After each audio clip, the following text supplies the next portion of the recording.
Buenas tardes, profesor y compañeros todos. El día de hoy mi grupo y yo vamos a exponerles sobre el tema de los errores. Actualmente, cuando nos referimos a la terminación de los errores, damos como respuesta que es una inexactitud o una equivocación. Pero en este caso hablaremos específicamente de los errores vistos en el campo de la física, los cuales son llamados errores de medición, conocidos como una incertidumbre vista en el mundo de la actividad científica. Dichos errores son provocados por la desviación que existe entre el valor obtenido en una medición de manera experimental con respecto al valor verdadero o real de una magnitud presente en un determinado material. Para los experimentadores, dicho trabajo consta del procedimiento de la medición, comprendida como el proceso básico de la ciencia, que consiste en comparar una magnitud anónima, ya sea una cosa o un fenómeno, con una magnitud que elegimos como unidad de medida o patrón. A este resultado se le llama medida. Para este proceso debe de cumplir 3 requisitos. El primero es que tiene que ser válido. Esto consiste en que la medición debe ser comprobable y explicable. También que tiene que ser confiable. Esto quiere decir que el resultado de dichas medidas para un mismo objeto o fenómeno aplicado ante ellos mismos tiene que ser semejante y también exacta. Ahora le voy a dar el pase a mi compañero Joel.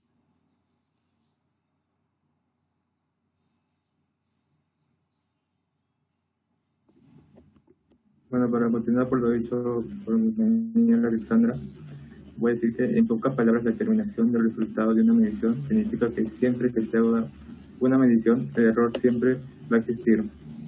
Ante esto podemos decir que las medidas de la física son errores intrínsecos, pero lo que interesa es que el error sea lo más mínimo posible. Pero para que esto suceda, hoy en día se está reduciendo al máximo la posibilidad de errores por medio de técnicas e inventos de instrumentos de exactitud, los cuales iremos detallando a lo largo del informe. Bueno, ahora le voy a pasar con mi compañera Jessica.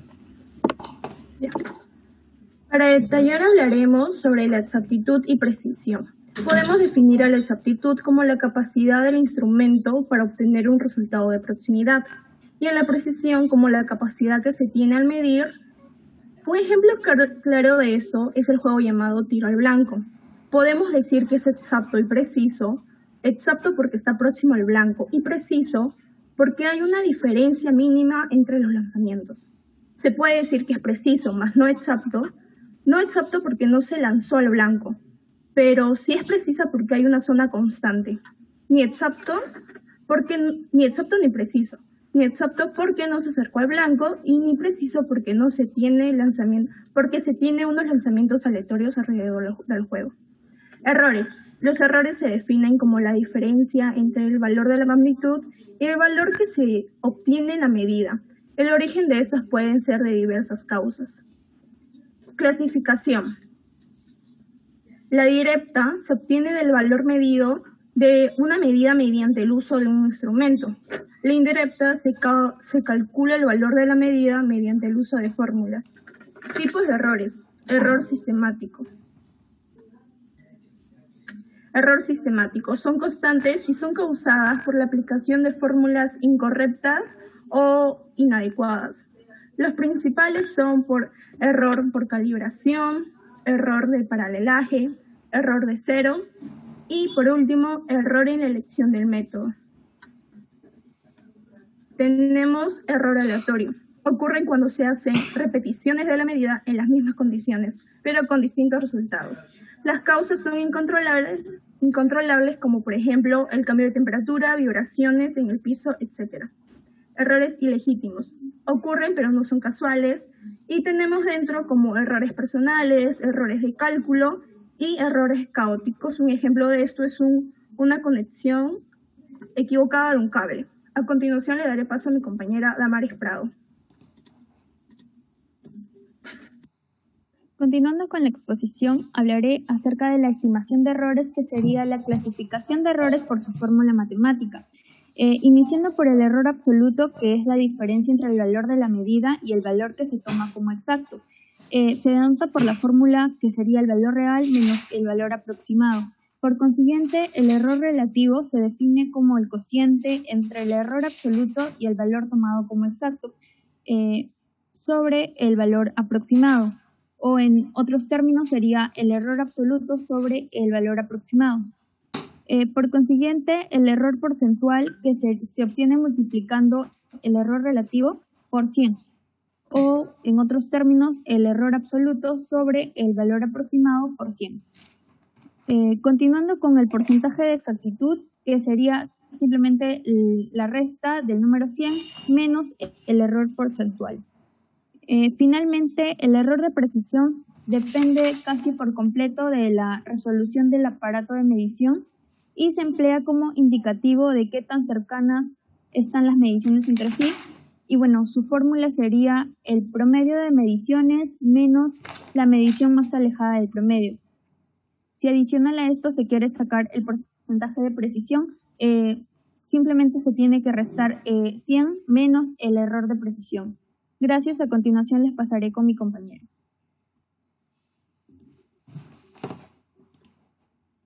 Continuando con la presentación teoría de errores, veamos las formulaciones matemáticas.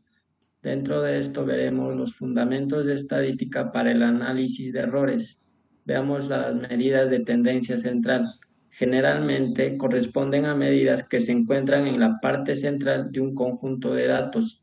Se puede resumir entonces la información con un solo número. En síntesis, las medidas de tendencia central describen el centro de los datos. ¿Y cuáles son estas medidas de tendencia central? Son la media, moda y mediana. La media hace referencia a la sumatoria de todos los datos que se dispongan entre la cantidad de datos. Por otra parte, la moda es aquel valor que se repite más veces. También tenemos a la mediana, que vendría a ser el dato central que encontramos en un conjunto de datos ordenados de manera ascendente, es decir, de menor a mayor. Y solamente para acotar tenemos a las medidas de dispersión, que sería la varianza y la desviación estándar. Como podemos visualizar en pantalla, en caso de la mediana y moda, las fórmulas corresponden para un conjunto de datos agrupados. Gracias. Prosigue mi compañero Ayrton.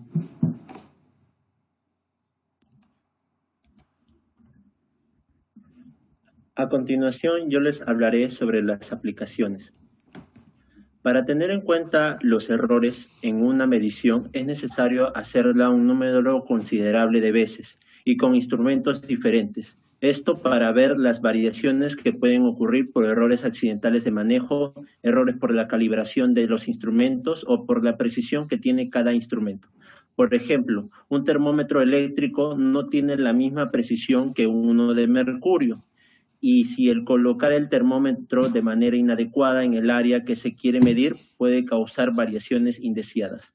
Para ejemplificar estas situaciones, decidimos medir un objeto en 3 dimensiones. En este caso, fue una batería portátil con 3 distintos instrumentos: una regla escolar, una cinta métrica y un calibrador. Se pueden observar en las siguientes imágenes. Bueno, en las siguientes imágenes hemos realizado las medidas y hemos obtenido resultados. Estos resultados los plasmamos en un cuadro en donde nosotros ahí colocamos lo que era la medida del alto, el largo y el ancho. Se realizaron las mismas medidas 7 veces, cada una, y no hubo variaciones a la hora de medir en distintas ocasiones con el mismo instrumento. Las variaciones ocurrieron al cambiar el equipo. A continuación paso con mi compañero Andrés.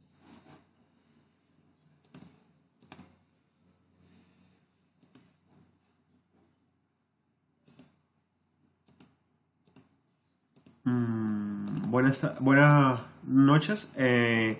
Ahora, siguiendo con lo que había comentado mi compañero Ayrton, en el caso de las medidas es que no... Una vez que estas medidas fueron tomadas, las medidas de alto, largo y ancho con cada uno de los instrumentos, presentando ciertas variaciones o ciertos mínimos errores en comparación con cada uno de ellos, se procedió a hacer un cálculo de áreas y volúmenes para ejemplificar todavía mejor lo que sería un error más extenso a la hora de calcularlo matemáticamente.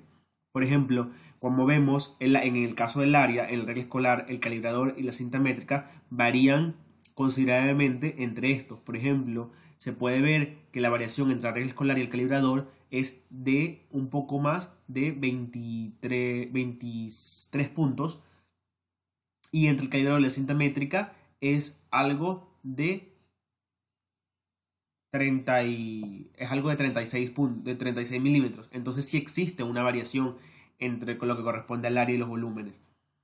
Ahora, de esta manera, así como lo mencionó mi compañera Damaris, los errores se pueden hacer por estimaciones matemáticas, y hemos decidido aplicar estas fórmulas con lo que se trata entre los valores otorgados por la medida del alto, la regla escolar, comparándolo, que sería el valor de medida, comparándolos con lo que consideramos que es el valor real, que es el del calibrador. ¿Por qué es el del calibrador?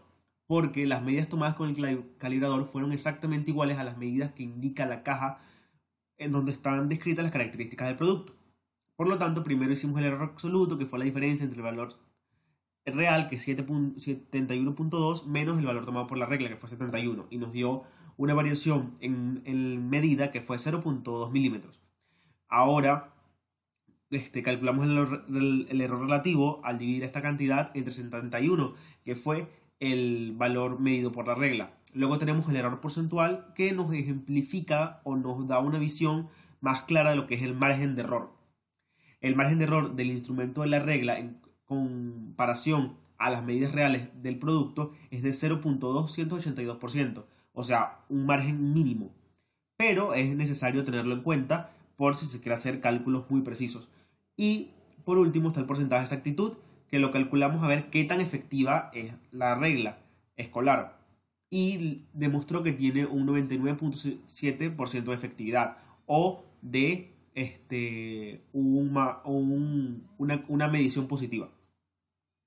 Por último, es necesario mencionar que en el área de las ciencias los márgenes de errores permitidos varían mucho, depende del campo de estudio.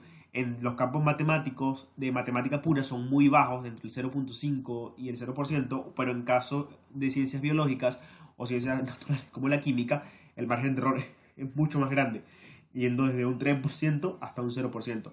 En el caso físico, normalmente el promedio es de un 1.5% a un 0% de error, en cuanto a cálculo se trata.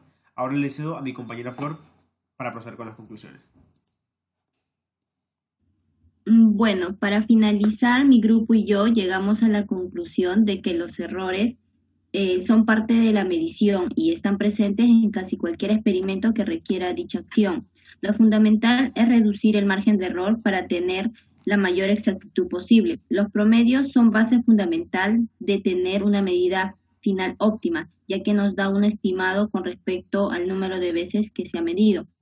Por otra parte, también el margen de error general permitido en promedio en todo tipo de mediciones a lo largo del mundo y el campo de la ciencia es de tan solo un 3% en promedio, que varía mucho según el área de estudio donde se esté midiendo cierta magnitud.